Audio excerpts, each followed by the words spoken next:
Welcoming back NFL analyst Joe Gavazzi. Thursday night football is with us. The Packers travel to Detroit to take on the Lions. And Joe, I was reading your information for the breakdown of the game, and I'm anxious to see why you like those Packers.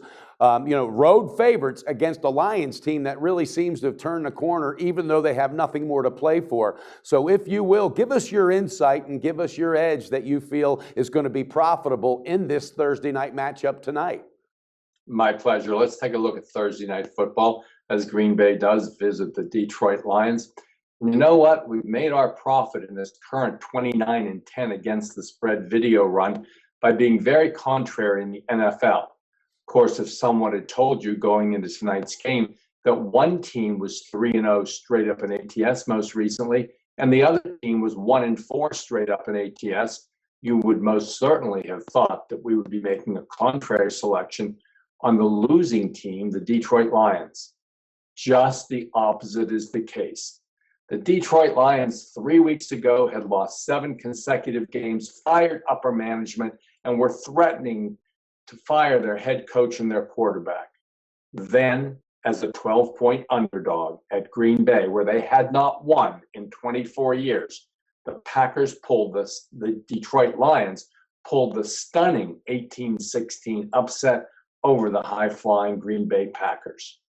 Now it's Detroit playing great defensive football, allowing just 14 points a game and winning their last 3 games against a Green Bay team who's now in the midst of a 1-4 and straight up an ATS run.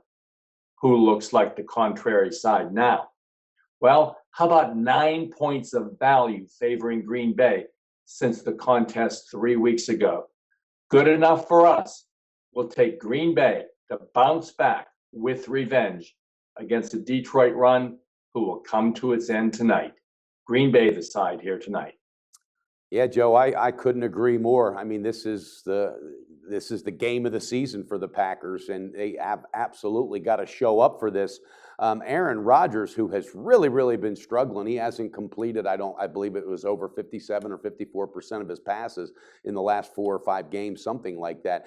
In the past, though, 10-3 the last 13 games against the Lions, 24 touchdowns against 5 interceptions. So he can bring what it takes to beat this Lions team. And, the Lions, the only thing that scares me is they've got absolutely nothing to lose. And like you mentioned, there were the threats with the firing of the coach, maybe Stafford going. I mean, they literally were looking at what the hell is going on with this team. So it's interesting. And, another factor is the Lions have not swept the Packers in a season since 1991. And I don't see that happening either. So viewers out there, jump aboard with Joe with the Packers -3 on tonight's Thursday night football action. Joe, thanks for being with us. Thanks for breaking that one down. And we look forward to talking to you again real soon.